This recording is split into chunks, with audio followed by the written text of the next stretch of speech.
Martin Luther King Jr. is celebrated as a champion for civil rights. But today, I want you to think about a different part of my dad's legacy. Something that you may not know, but it's more relevant today than ever.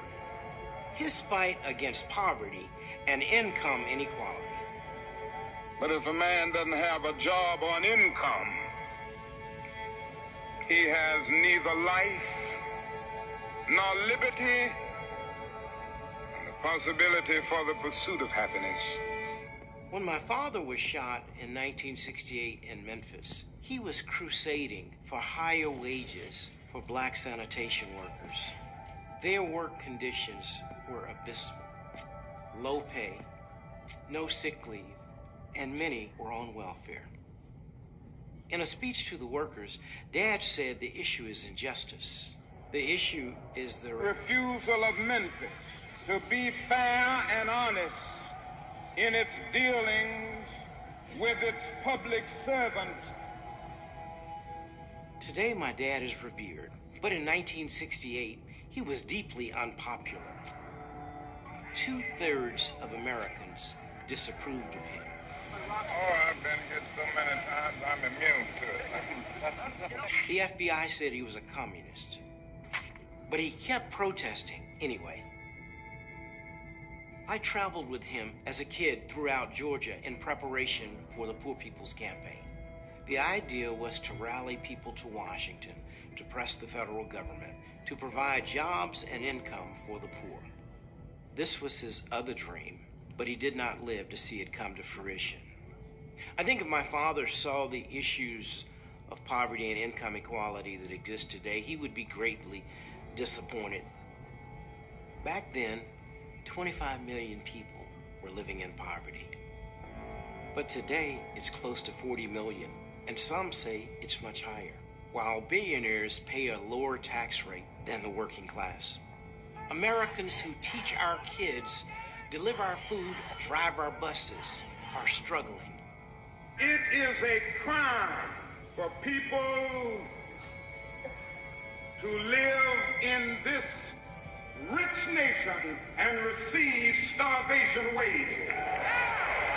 If we really want to celebrate Martin Luther King Jr. Day and the principles that my father stood for, our whole government needs to step up.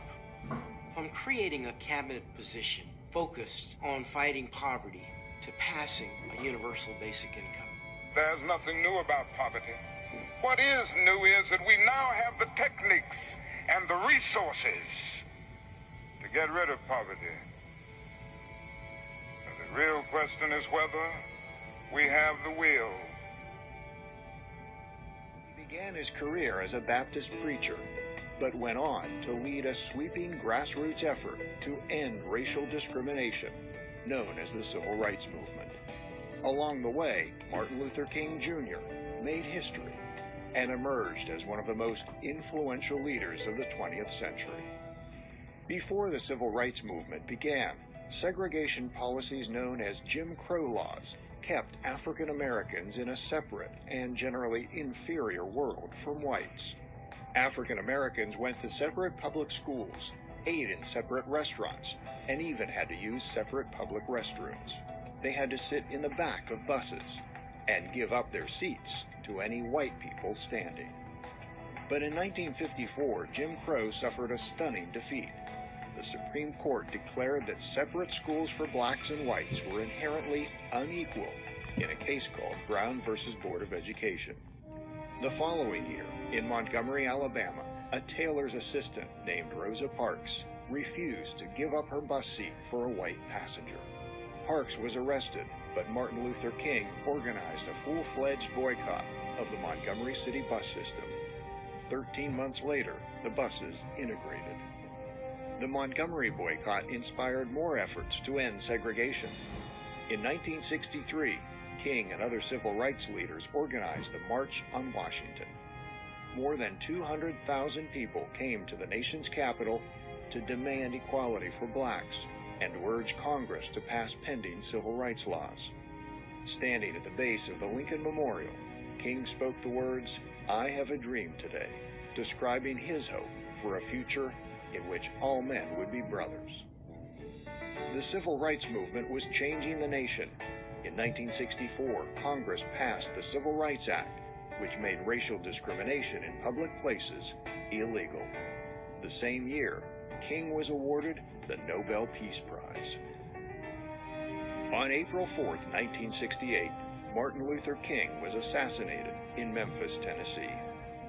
But the movement he helped to lead lived on, inspiring other groups such as Hispanics, women, and the disabled to fight for equal treatment under the law and completing King's legacy of greater social justice for all Americans. Hey everyone, it's Young Lee Jr. I just wanted to put my little commentary in this. I want to say honorary to Martin Luther King and his family as well, especially Martin Luther King Jr. III. He's just been really working hard in Congress and still trying to get like laws passed and everything. And you know, I read about Martin Luther King for a long time. A good civil rights leader. Started a Southern Christian Leadership Conference. He was double promoted. I believe he went to college at the age of 15. He went to seminary school of theology, studied business. He went to Morehouse College. In Atlanta here, they have a memorial center, and actually where he was buried. And they got all his speeches, his quotes, I mean, his shoes, his little robes, everything he wore as attire to go out here and preach, man. What I like about him is that he sacrificed a lot of things, and he could have easily been in the upper middle class, could have been economics, even though they were going through so much racism in that time. But he still had a need for helping others. They couldn't help themselves. That's fortunate. Put his life on the line, you know, to the point he was like assassinated in 1968. You know, April 4th on a Memphis balcony when he was associated himself and organizing that Poor People campaign. As you can see in the video, when it was describing that, it was a pitiful time that people didn't have enough. A lot of people was on welfare, especially people of color, high sanitary workers. They didn't have sick leave, vacation leave. They didn't have none of that. They didn't have enough to the point they can take care of their families, and they were slaves pretty much into these corporations, and he stood up for that. It really started becoming very powerful that not only blacks were behind them, but whites as well, you know. And you know, Jim Crow was just crazy. I mean, you couldn't eat and drink at the same water fountain. If you did, it's against the law. You'll be beaten, or dogs would be sicked on you. You can have a felony on your record. It's bad, man. And that will prohibit you from having any opportunities. Get spit on if you sit on the white section at the restaurants, even at concerts. They have the black section, white section. It was something else, man. You know, and you know, thinking about all of this, man. You know, the civil rights law was bill was passed through 1964. Lyndon B. Johnson was president, and that eliminated a lot of civil inequality. You know, civil discrimination was illegal. But you know, to this day, I mean, we still suffering from a lot of things. You know, white supremacy groups and racism, hatred. But I mean, it's not as bad as it was in the 60s, but we still going through it as far as economically, I want to say. I did not know it's a staggering number that 20 million people were in poverty. Now it's like even doubled. So we entering into a financial exhaustion here in this country. But I just want to say, man, it's just, I don't think we're going to have another leader like this, like Martin Luther King. Even Malcolm X was cool too, but Martin Luther King, he has more of a different approach for us. Like, you know, if someone hit you, you know, turn the other cheek. You know, they felt like he was a little more passive. And Malcolm X was like, no, he was a little bit more radical. So, but yeah, man, you know, it was honest. It was a different type of legacy that he left behind, man. And, you know, it inspired a lot of politicians and a lot of people to go out here and just do work, man, you know, for the Lord's kingdom. I really feel like he was, you know, God-led, man, and he did everything he could for his people. But we got to continue that legacy, man. We got to understand, like, you know, set aside. I know we're too divided politically, physically, mentally, a bunch of stuff, but we got to put that aside and use our strengths in numbers, man, like the Latino community, like the whites community, the Jewish community, the Asian community, you know, put our resources together at things what Dr. Claude Anderson has said. And I just feel like, you know, now we have many people in the older generation, they just getting kind of tired. You know, they've been marching, they've been talking, but it's like no one's listening. That's what they felt like, some of them. And a lot of them might not be stepping up, and they just like, hey, man, I'm just going to hang the towel. As long as I get my retirement money and chill, that's all I care about. But it's going to come a time that, you know, you might have to put your life on the line for your people in order to enact change. And I think this is what Martin Luther King actually displayed here, man. You know, and we got to be willing to die for something if you want change. But that's all we have to say.